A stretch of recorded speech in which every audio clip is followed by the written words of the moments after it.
Boa noite, irmãos. Som ainda está funcionando, tá bom. Bom, quando eu cheguei aqui eu percebi que tem realmente muito tempo que eu não prego aqui, porque da última vez que eu preguei nós estávamos em clima da montanha de Mordor. Era um vulcão e graças a Deus eu acho que os irmãos vão estar até mais confortáveis para ouvirem assim 2 horas de sermão. Não vai ser 2 horas não, vai ser 1h30. Também não. Temos ceia hoje. Se não tivéssemos ceia hoje, eu inauguraria bem o ar-condicionado, né, desse púlpito. Irmãos, vamos ficar de pé.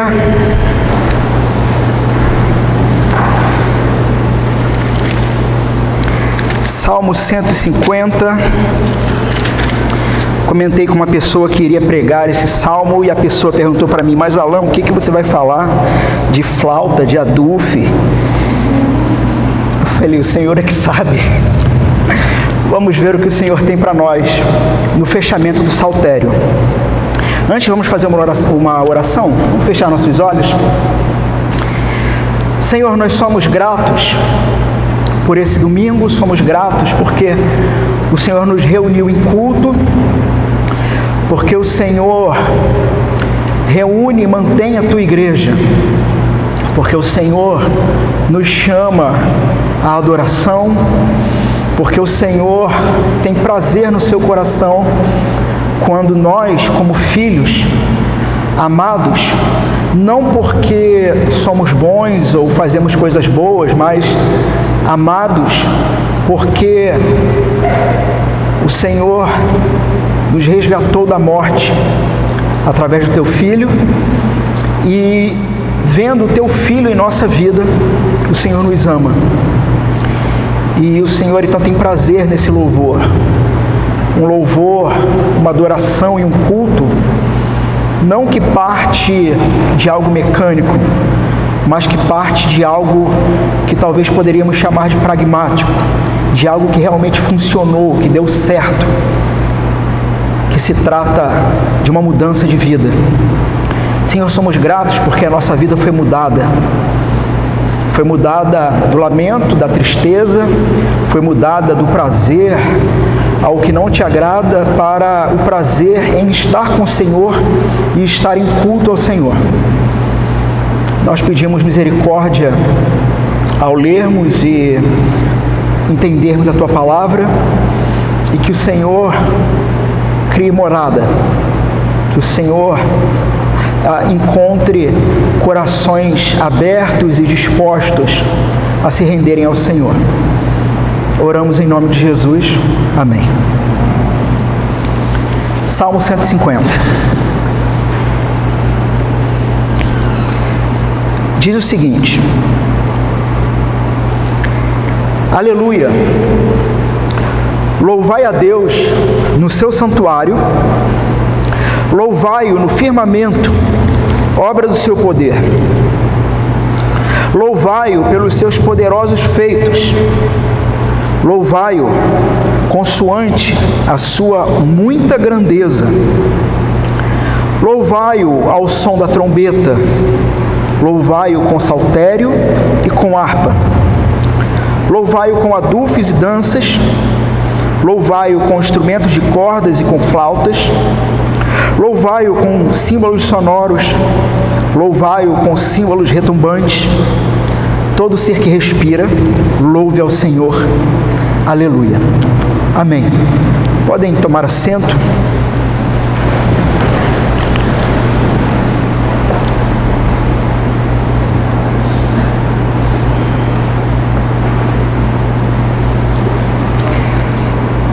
Irmãos, o último salmo do saltério. Peguei aqui algumas ideias de alguns autores, na verdade, de 1 ou 2 autores, falando sobre salmo, falando sobre a vida de louvor ao Senhor. Mark Dever, ele diz o seguinte: o aroma básico de Salmos, como também o tema básico que Deus pretendeu passar a toda a criação é o louvor. O Salmo 150, ele é como se fosse uma espécie de coroação, se é que poderíamos usar esse termo, uma espécie de coroação dos salmos, do saltério. Eu não sei quem lembra, né, daquele primeiro esquema que nós jogamos em slide aqui. Não sei se está no YouTube, mas a gente pode disponibilizar o arquivo. Mas todo o saltério, ele foi organizado, e cremos que, sem dúvida alguma, inclusive, ao observar o saltério, ele foi organizado por inspiração do próprio Deus, do próprio Espírito de Deus, porque o saltério ele tem início, meio e fim, apesar de ter sido escrito por homens diferentes, em momentos diferentes, em datas diferentes. Nós havíamos visto que os dois primeiros salmos, como introdução, eles têm um ponto em comum. Eles falam sobre bem-aventurança, sobre uma alegria extrema, uma felicidade extrema, mas felicidade em quê? Felicidade na lei de Deus, alegria extrema na lei de Deus e no rei, ou um rei prometido, né? E que esse rei também teria alegria extrema na lei de Deus. E esse salmo, e o saltério todo, ele vai concluir então com os 4 últimos salmos, do 146 ao 150, com um brado. Tanto iniciando, cada salmo desse, ele inicia ou ele termina, ou na verdade, as duas coisas acontecem com o termo aleluia, um termo de louvor, de culto ao Senhor. Então, o Mark Dever, ele coloca dessa maneira e, de fato, esse é o aroma do Salmo, e esse não somente deve ser o aroma do Salmo, mas deve ser o aroma que cada cristão deve exalar. Mas por que isso? Vamos ver isso. Mark Dever, ele continua dizendo o seguinte: para qualquer espiritualidade bíblica, é fundamental a alegria real em Deus e em quem Ele em quem Ele revelou seu ser. Então, o que o Dever está dizendo aqui e o que isso tem a ver com todo o saltério? Bom, se do Salmo 1 e 2 até o fim existe uma premissa básica: haverá um rei, e era isso que o povo de Israel esperava, um rei que de fato amasse a lei de Deus. E quando esse rei surgisse, ele faria com que o seu povo fosse extremamente feliz e, em consequência, tivesse prazer em adorar a Deus, prazer em cultuar a Deus. Então, o Dever diz: a espiritualidade bíblica sempre se concentra em Deus, está centrada nele e em quem ele se revelou. Por quê? Porque nós, cristãos, já sabemos que esse rei que ama a lei de Deus e a cumpre perfeitamente é o próprio Cristo. Então, assim, se você quer ter, ou se você já estaria se perguntando por que eu louvaria o Senhor, por que eu daria esse brado no início e no fim de aleluia, é simplesmente, e eu vou pontuar isso aqui, é simplesmente pelo fato de que o Rei, Jesus Cristo, foi enviado. Ele, sendo Deus, abriu mão da sua glória, se fez como um de nós, encarnou, e na cruz manifestou o amor de Deus por nós e manifestou ao mesmo tempo a ira de Deus. Ao mesmo tempo, nós temos a tendência de, talvez, pensar ou ouvir assim, que a cruz manifesta o amor, sem dúvida, mas ela também manifesta a ira. Ela manifesta o amor pelo seguinte: Deus olha para cada um de nós aqui nessa noite, e Ele olha na eternidade, E o que ele observa são miseráveis pecadores, criminosos, homens e mulheres e crianças que estão lá embaixo, que passam a vida desde o nascimento e continuamente tendo prazer em quebrar a lei de Deus. E ao quebrar a lei de Deus se torna um criminoso. E ora, sendo Deus então um juiz e um justo juiz, e esse pensamento não é bem meu, né? Talvez de tanto repeti-lo, em algum momento se torne, mas esse pensamento na verdade é do Paul Washer, quando ele está numa praça pública e ele diz o seguinte: todos aqui querem justiça e todos esperam que Deus seja um Deus justo, porque não vale a pena ter um Deus que não seja justo. Portanto, queremos um Deus justo para que Ele julgue a nossa causa, a nossa situação com justiça. Só que todos nós esquecemos que Ele, sendo justo, irá exercer justiça, juízo contra todo crime, toda impunidade, todo criminoso. E ora, quando cada um de nós olhamos para o nosso próprio coração, qual é a percepção que nós temos? Eu não estou de acordo com a vontade de Deus. Eu sou um criminoso. Eu descumpro a lei de Deus. Ao que o Paul Washer diz o seguinte: portanto, a presença de Deus neste lugar pode ser uma boa notícia ou uma má notícia, depende de como você se relaciona com Ele. Se você se relaciona com Ele através daquele que cumpriu a lei e morreu no seu lugar, te substituindo, você não vai mais morrer. A ira de Deus não vai pesar sobre você. Agora, se você está neste lugar onde a igreja de Deus, de Cristo, está reunida, onde o próprio Deus Trino está presente, e você não se relaciona com Deus através do Filho de Deus, mas através de alguma outra bugiganga, e desculpe, o termo é esse. Se você não se relaciona com o Filho de Deus, mas através de bugigangas, então eu tenho uma má notícia: Deus está presente e Ele está pronto a exercer juízo. Só que o saltério, ele aponta para esse rei e ele diz o seguinte: se você entender isso e se você for transformado por isso, você meio que naturalmente vai começar a exercer um aroma agradável de louvor ao Senhor, de adoração a Deus. Dever continua: a espiritualidade perdida em si mesma e sem louvor é falsa. Afinal, conhecer o Deus da Bíblia é aprender a louvá-lo e amá-lo. Falhamos em louvá-lo e amá-lo ao ficarmos surdos em relação à sua palavra e cegos para o seu esplendor. Em outras palavras, quando tentamos nos relacionar com Deus através de qualquer outra coisa que não o próprio Filho revelado pela palavra, ficamos surdos e cegos. Bom, vou apresentar mais uma ideia que eu acho espetacular e não é minha. Gostaria muito que fosse, mas não é minha. John Piper, ele vai falar muito sobre essa questão do louvor e da adoração a Deus. E ele faz a seguinte pergunta. Na verdade, ele pega essa pergunta do nosso catecismo, né? Qual é o fim principal do homem? Qual é o objetivo da humanidade? Qual é a sua razão de existência?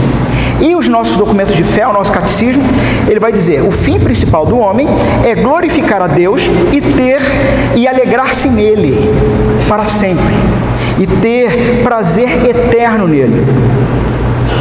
E aí o John Piper, ele argumenta o seguinte: muito bem, e qual seria o fim principal de Deus? Qual é o objetivo de Deus em todas as suas obras? E veja que vai ter um ponto do Salmo 150 que ele vai dizer: devemos louvar ao Senhor também pelas suas proezas, pelas suas magníficas obras. Muito bem, talvez a pergunta que deveríamos fazer é: o Senhor é poderoso e o Senhor opera maravilhas, mas com qual objetivo? Existe uma ideia muito popular, já virou até meme em alguns lugares.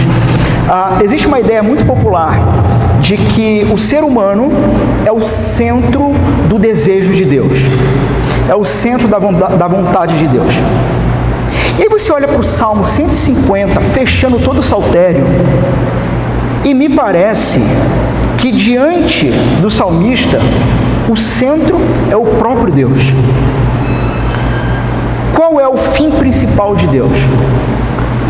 Piper responde: o fim principal de Deus é glorificar-se e alegrar-se em si mesmo para sempre. Então veja, ele vai argumentar algumas coisas aqui, eu quero ler para vocês. Simplesmente, outro meio de dizer isso é: Deus é justo. O oposto da justiça é valorizar e apreciar o que não é verdadeiramente valioso e gratificante. Basicamente, o argumento dele é: Deus, por ser justo, ele vai exaltar aquilo que é mais gracioso, belo, glorioso em toda a existência. E ele vai dizer o seguinte: não existe nada mais belo, mais gracioso, mais maravilhoso do que o próprio Deus. Portanto, seria injusto da parte de Deus se ele dividisse a glória dele com outra coisa ou com outras pessoas. Então ele vai dizer o seguinte: Deus é justo. Isso significa que ele reconhece, acolhe, ama e sustenta com zelo e energia imensurável o que é infinitamente valioso, isto é, ele mesmo. A paixão e o deleite justos de Deus são para revelar e amparar sua glória infinitamente valiosa. Essa não é uma vaga conjectura teológica. Eu não sei se isso está claro para todos, mas o Piper ele vai argumentar o seguinte: Deus ama muito mais a sua própria glória e o seu próprio nome do que você. E ele vai argumentar que essa é uma doutrina desejável por nós. Veja, antes disso, ele diz o seguinte, ele faz algumas perguntas. Por que Deus nos criou? Isaías 43, 6 e 7 diz o seguinte: trazei meus filhos de longe, diz o Senhor, as minhas filhas das extremidades da terra, e todo aquele que é chamado pelo meu nome e que criei para a minha glória. Sim, o ser humano foi criado com um objetivo específico: para a glória de Deus. Por que Deus escolheu um povo para si e Israel para a sua posse? Jeremias 13, 11. Eu liguei a mim toda a casa de Israel, para me serem por povo, e por nome, e por louvor, e por glória. Por que Deus os resgatou do Egito? Salmo 106, 7 e 8. Nossos pais não atentaram para as tuas maravilhas no Egito. Antes foram rebeldes contra o Altíssimo, junto ao Mar Vermelho. Não obstante, Ele os salvou por amor do seu nome, mesmo eles sendo maus, para fazer conhecido o seu poder. Porque Deus os poupou, vez por outra no deserto. Ezequiel 20, 14. O que fiz, porém, foi por amor do meu nome, para que não fosse profanado à vista das nações perante as quais eu fiz sair. Porque Deus não abandonou o seu povo quando estes o rejeitou e pediu por um rei, como outras nações. 1 Samuel 12, 20.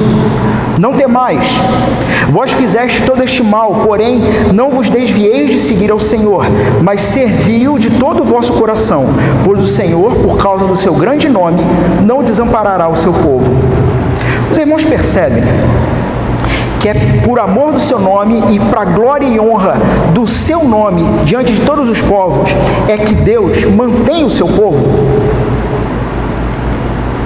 Porque Deus usou seu poder soberano para trazer seu povo de volta ao exílio, após punir 4 gerações de pecadores.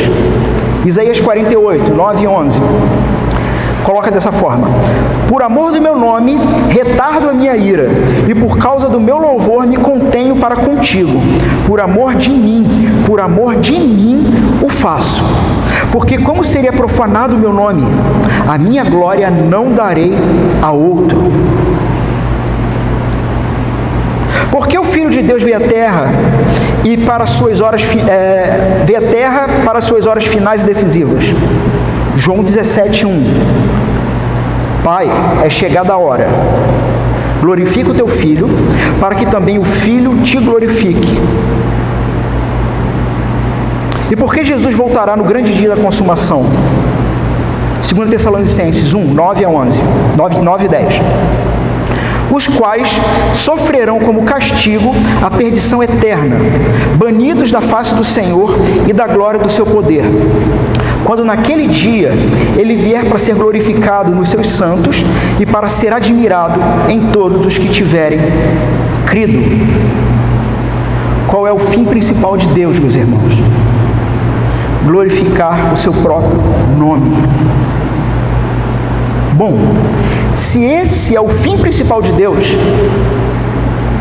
afinal de contas, e esqueçam a resposta pronta do nosso catecismo, qual é a razão da sua existência?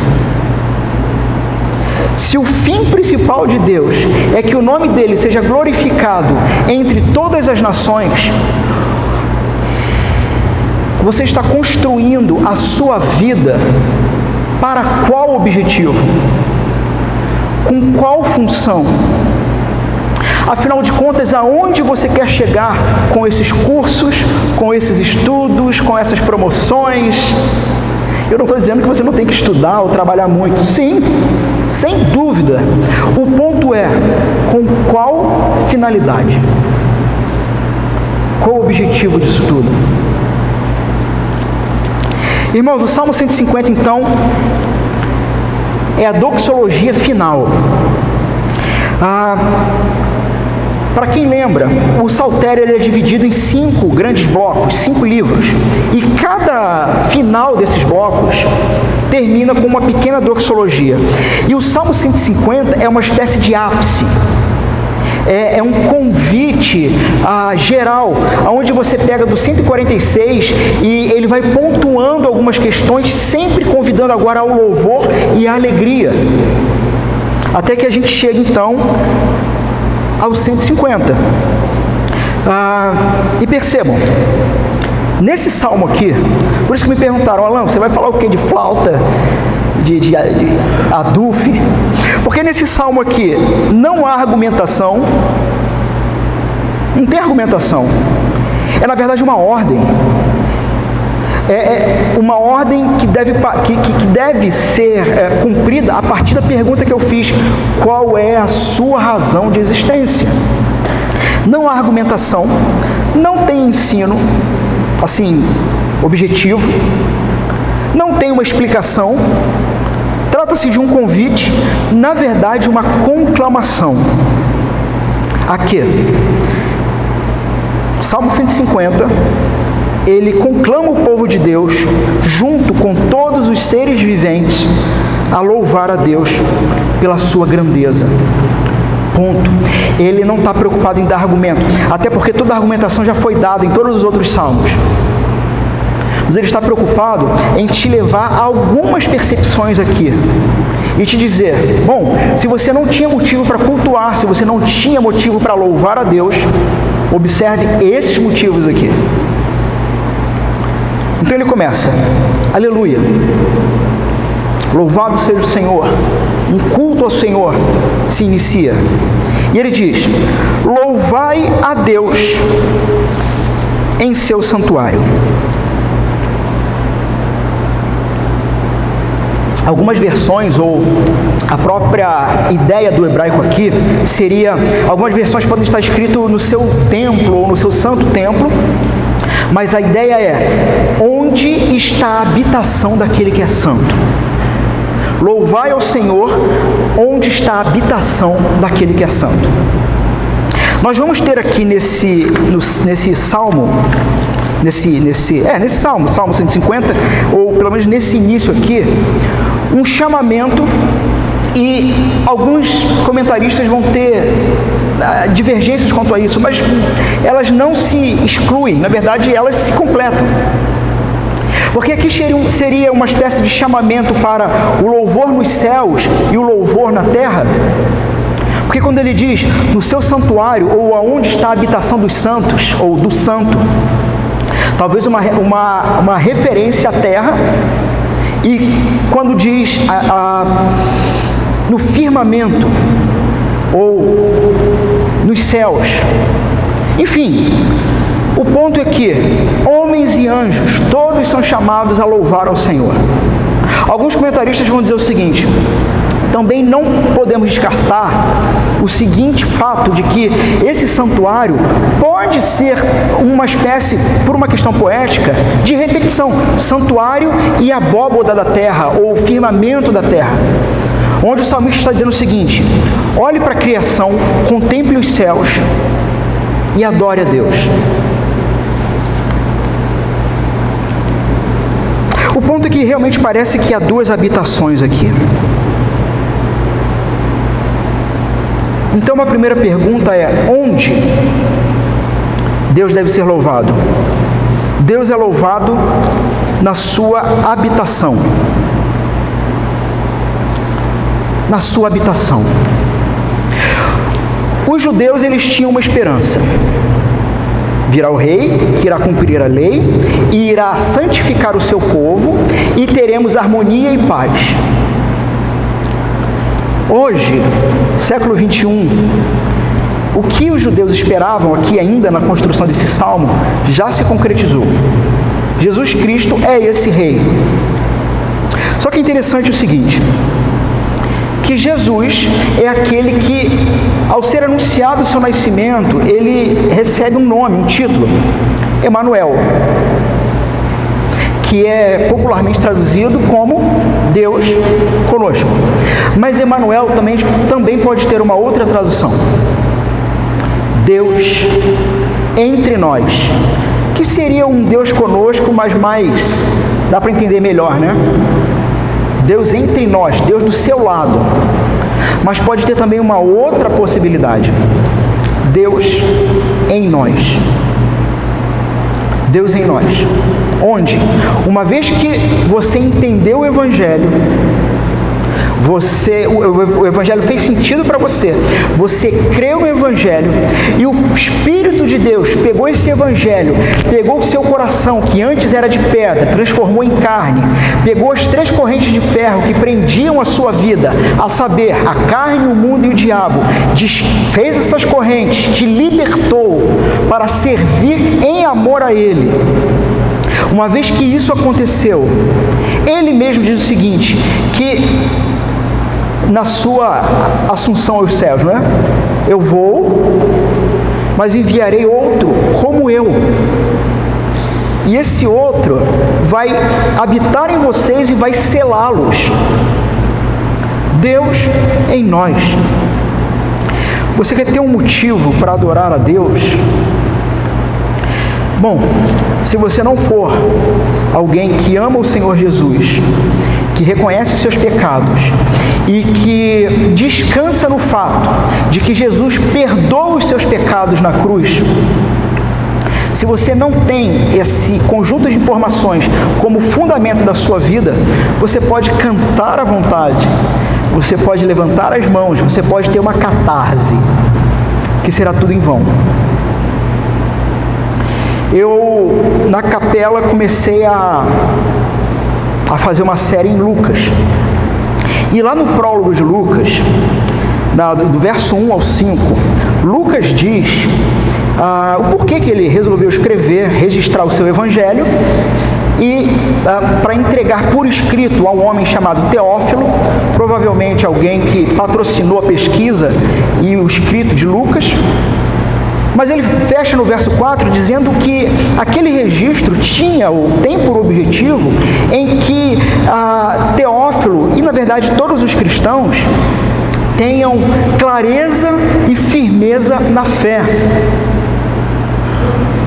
O que isso significa? Isso significa que é a palavra de Deus, é o estudo da palavra, é o aprofundamento da palavra que aumenta e fortalece a fé. Não é louvorzão, não são outros eventos que sejam, mas é a palavra de Deus. Eu falei até uma coisa que para alguns pode assustar, mas a sua fé não irá aumentar pela quantidade de horas que você ora, se a sua oração não estiver com base na palavra de Deus. Portanto, até para orar, tu tem que conhecer o quê? A palavra de Deus. A palavra de Deus. Bom, todos então são convocados a se unirem em adoração jubilosa. Todos quem? Aqui nessa primeira parte. Todos que reconhecem ou percebem que são a habitação daquele que é santo. Porque esses vão louvá-lo de maneira quase que natural, talvez, espontânea. Devemos louvá-lo na pessoa do Filho. Devemos louvá-lo, segundo João Calvino.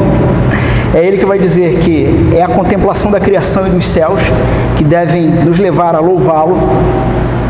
Devemos louvá-lo no culto público. Devemos louvá-lo também no silenciar do próprio coração. Louvai-o pelos seus poderosos feitos. Louvai, porque ele concluiu um ato de salvação.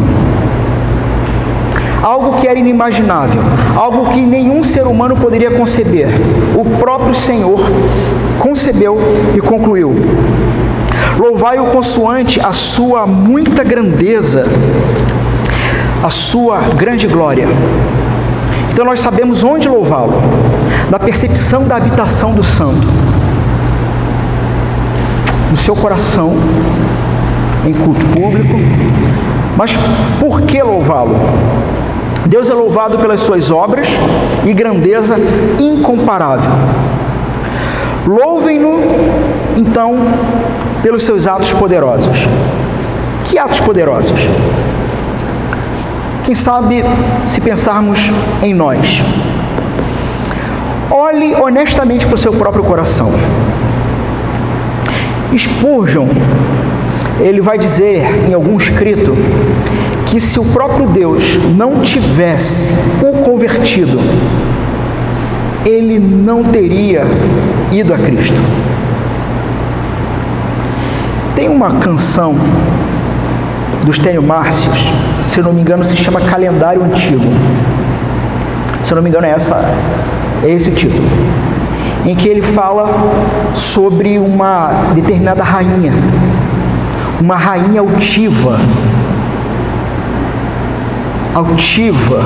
egocêntrica, e que essa rainha está assentada no coração de cada homem e mulher. E ele vai dizer então que existe um calendário, claro que isso é poético, mas existe um calendário antigo, um calendário escrito pelo próprio Deus, onde neste calendário está marcado dia e hora. E naquele dia e hora,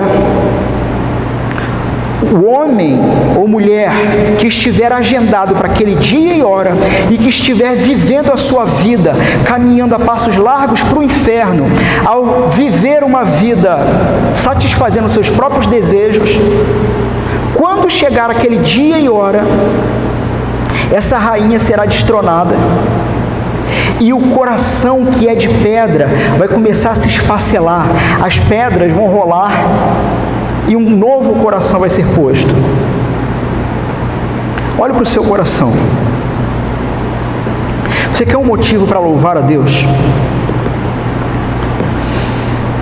Nós ainda vamos ter, pela liturgia aqui, nosso momento de contrição. Mas já podemos nos adiantar um pouco. Você sabe qual é a sua tentação. Você sabe qual é o seu pecado. Você sabe aonde você comete seus crimes ocultos contra Deus. Talvez alguns públicos, você sabe. Mas se você for cristão, você detesta isso. Ou eu estou errado? O cristão é aquele que detesta os crimes contra Deus, detesta o pecado. Agora, olhe honestamente para você e olhe para amigos que talvez passem pela mesma tentação que você, ou os mesmos pecados que você, mas não são cristãos. O que te diferencia deles? Por que honestamente você detesta os seus pecados? Ora, se não fosse o próprio Deus te matando dia após dia através da palavra dele, o que seria de você? Você quer um motivo para louvar a Deus? Perceba o quanto você odeia pecado. Como que você odeia pecado? Por mais que faça. E veja, irmãos, não tem ninguém santo aqui. Todos nós aqui cometemos pecados. Às vezes sem nem perceber, mas todos nós aqui, eu acho que é até pior, né? O sujeito que comete pecado sem saber que está pecando, acho que o sujeito é pior. É pior, parece que lhe falta consciência. Mas sim, todos cometemos pecados. Então louve ao Senhor pelo poderoso ato da sua salvação, da sua eleição, da sua redenção. Tem uma ilustração, se eu não me engano, que é do Franklin Ferreira, que ele diz o seguinte: do que se trata essa eleição e essa redenção? Pense num cemitério, todos os túmulos ali, alguns corpos recém-enterrados, outros talvez já de muitos anos.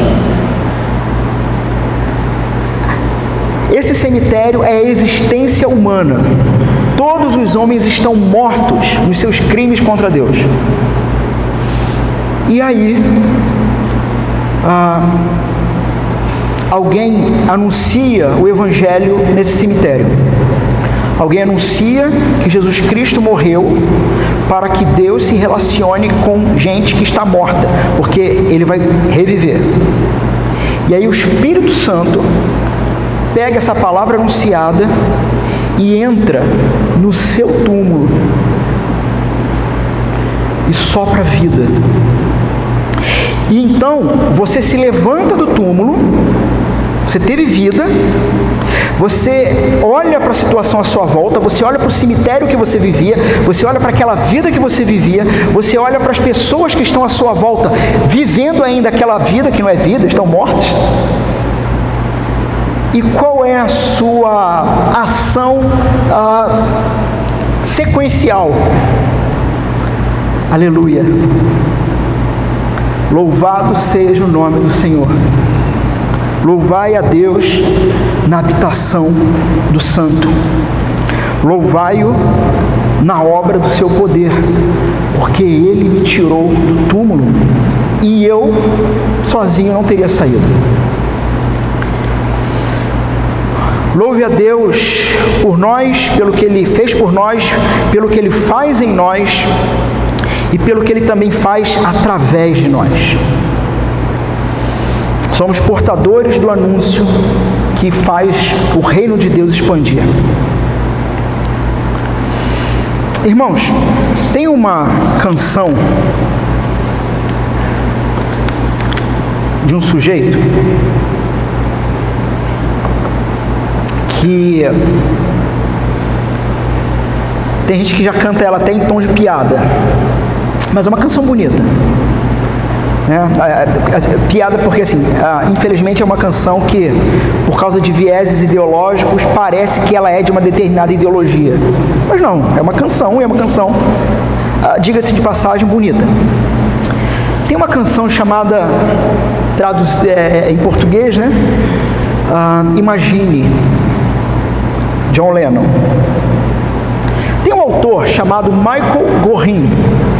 Ele tem um livro chamado A Igreja Missional na Bíblia. E a introdução do livro, ele faz uma alusão à canção do John Lennon, e ele diz o seguinte: se você prestar atenção na letra da canção, você observa naquela canção humanidade. Um desejo de paz, um desejo de chega de fome, chega de guerra. Eu cheguei a colocar uma parte até da letra aqui. Ele diz o seguinte: imagine todas as pessoas vivendo o presente, imagine não existir países, nada pelo que matar ou morrer, e nenhuma religião também. Imagine todas as pessoas vivendo a vida em paz.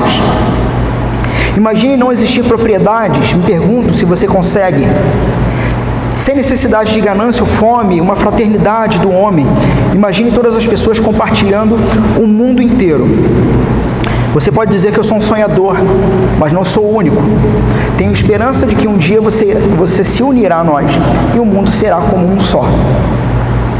E ele pega essa música para dizer o seguinte: bom, o John Lennon, ele tinha um sonho, que está aqui registrado, né? E ele realmente acreditava quando ele diz o seguinte: você pode dizer que eu sou um sonhador, mas eu não sou o único. O que ele está querendo dizer? Que existe uma comunidade que tem o mesmo sonho que eu. E assim, na década de 60 e 70, nasce o movimento hippie, né? Sexo livre e drogas, e aquelas comunidades hippies.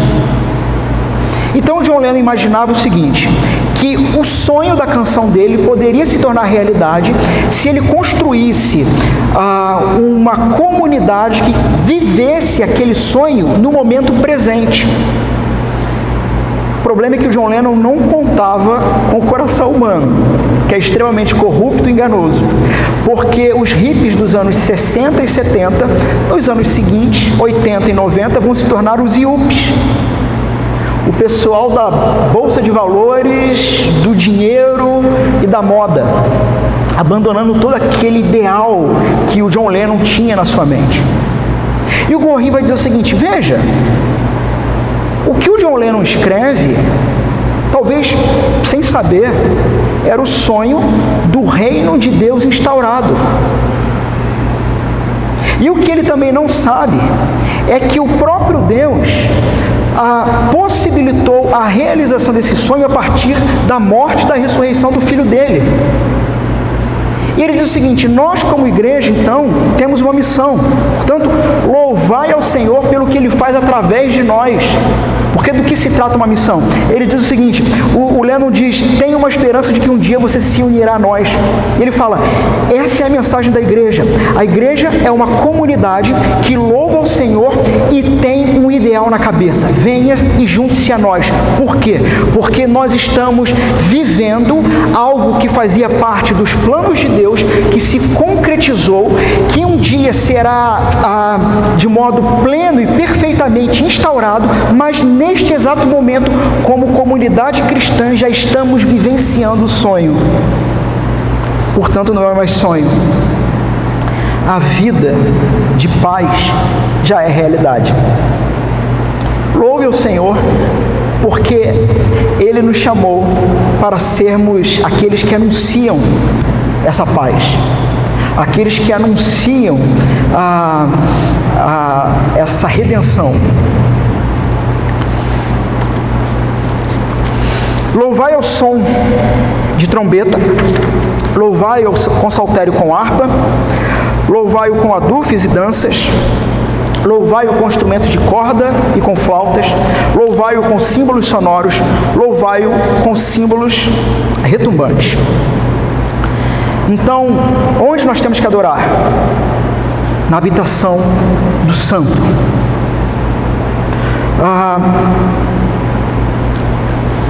Por que nós temos que adorar? Porque Ele é magnífico e realizou atos poderosos em nós, por nós e através de nós. Continua realizando. Como devemos louvá-lo? Talvez a resposta para todos esses instrumentos aqui seria: com tudo que você tem. Louve-o com tudo que você tem. Porque é interessante como cada instrumento aqui, e aqui alguns comentaristas, eles preferem até não serem tão detalhistas, mas é interessante como que os instrumentos citados, eles vão ser utilizados em momentos diferentes da vida. Então, louvem-no quando se luta. Adufes, tambores, eram instrumentos usados em batalhas, em guerras. E essas danças aqui? Isso aqui era uma coisa espontânea que acontecia a cada vitória de guerra. Sim, o povo de Israel é um povo que sabe como se divertir. Eles realmente sabem como se divertir, como se alegrarem. Louvem-no quando se vence, quando se reúnem. Louvem-no quando se proclama a sua palavra. Louvem-no porque chegou e ainda há de chegar, já e ainda não, o jubileu, o ano aceitável do Senhor. O dia do Senhor já chegou e já vem. Louvem-no por isso. É interessante, o primeiro instrumento que ele vai apresentar, o shofar, né? Um instrumento, na nossa tradução está escrito trombetas, mas não são trombetas. Me fugiu agora o texto. Tem um outro texto que é a palavra, que realmente é uma palavra, a palavra é trombetas, e é uma outra palavra, a palavra que é shofar. E ele abre essa relação de instrumentos com o shofar. E por que ele é interessante? Porque o shofar, ele ressoava no santuário no momento de oferecer sacrifícios, mas especialmente quando se tratava do sacrifício da Páscoa. O shofar também é um instrumento que se tocava, ou deveria ter sido tocado, quando chegasse o ano do jubileu, anunciando que os escravos estão sendo livres, que as posses, os bens estão sendo devolvidos, que a nação de Israel está em completa paz.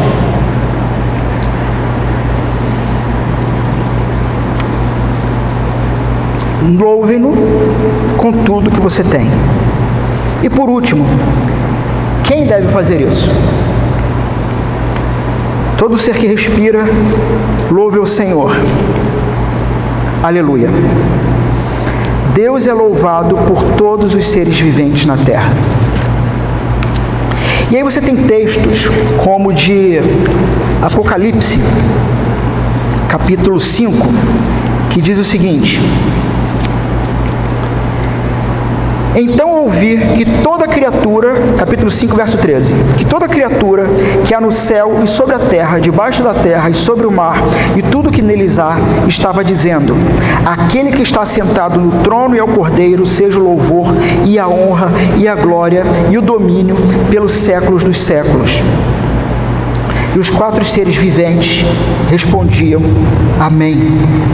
Também os anciãos prostraram-se e adoraram.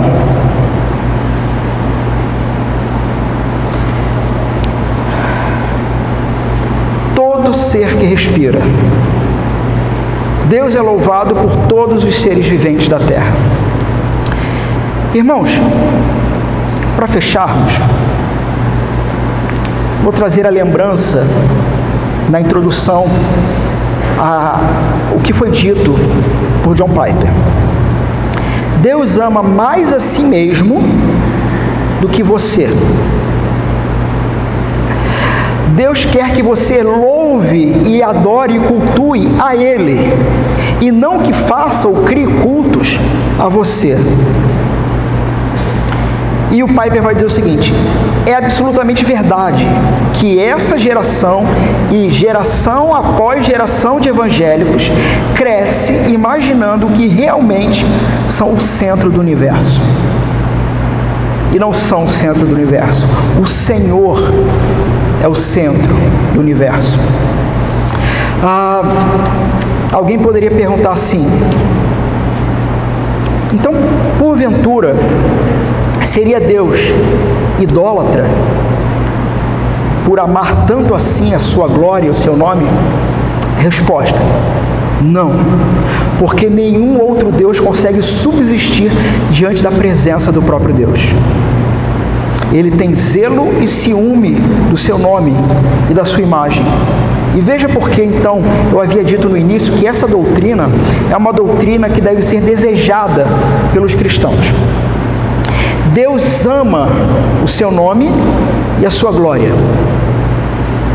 O ser humano, ele foi criado à imagem e semelhança de Deus. E por amar e querer honrar o seu nome, a sua glória, a sua imagem, Deus não irá descansar enquanto a sua imagem não for plena e perfeitamente restaurada na sua vida. Portanto, louve ao Senhor, porque o Senhor não irá parar, não irá descansar, enquanto não te moer completamente e te fazer uma nova criatura para a glória dele.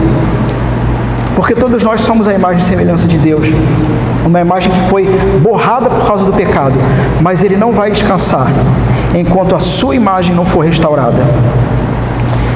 Lhe falta motivos para louvar ao Senhor? Ainda lhe falta algum motivo? Ainda precisa de alguma ocasião para louvar ao Senhor? A essência do louvor a Cristo é apreciá-lo. É isso. Talvez numa palavra, se você esquecer tudo dessa noite, eu gostaria que você fosse para casa com essa seguinte pergunta: eu aprecio o Senhor Jesus, porque a essência do louvor a Cristo é apreciá-lo. Irmãos, o saltério fechou com esse ápice de louvor. E ficava então, os israelitas ficaram então ainda muito tempo numa expectativa. Quando poderemos de fato louvar com toda essa intensidade, com conhecimento de causa do Salvador? Nós sabemos que Jesus ele não nasceu historicamente no dia 25 de dezembro. Mas nós comemoramos os 4 domingos anteriores ao nascimento de Cristo. Nós chamamos de os domingos do Advento. Há uma santa expectativa. Há uma santa expectativa aqui. Daqui a 2 domingos teremos o primeiro domingo do Advento. Daqui a 2 domingos, aquilo que os judeus esperavam e aguardavam ansiosamente como motivo de louvor, daqui a 2 domingos nós cristãos iremos começar a nos preparar em comemoração. O Senhor está para nascer. O Senhor está para encarnar e se fazer um de nós. No domingo que vem, ainda teremos mais um salmo.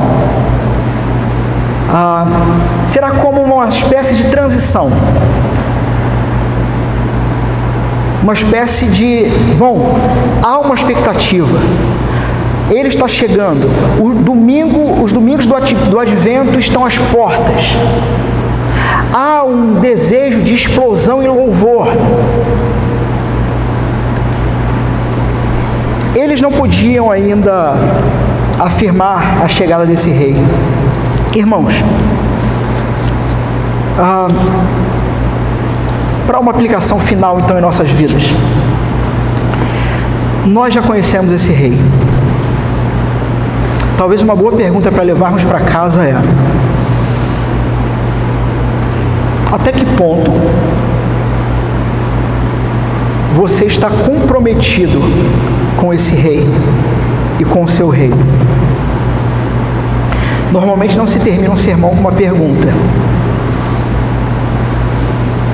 Mas às vezes eu gosto de quebrar algumas regras. Às vezes é bom deixar os irmãos irem para casa assim, buscando em Deus sua própria resposta. Vamos orar?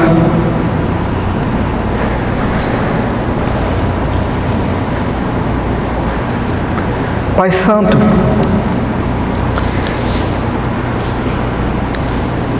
encerramos mais uma etapa nesse púlpito apresentamos a fé, o desejo, o louvor do Teu povo e nos sentimos pequenos diante disso. Às vezes nos parece que nosso louvor ou nossa adoração não é tão completa ou tão perfeita. E às vezes, inclusive, pensamos que devemos inserir apetrechos para que o nosso louvor e a nossa adoração de alguma maneira se torne melhor. Mas, Senhor, eu te peço, plante em cada coração nessa noite a verdade de que a fé na morte e ressurreição do Teu Filho é o louvor perfeito e que isso basta. Que a simplicidade de estarmos reunidos em torno da Tua santa mesa de comunhão basta. Que nada podemos acrescentar, mas simplesmente descansar em que o Senhor providenciou o Seu perfeito louvor e nos deu de presente para a Tua glória. Oramos em nome de Jesus. Amém.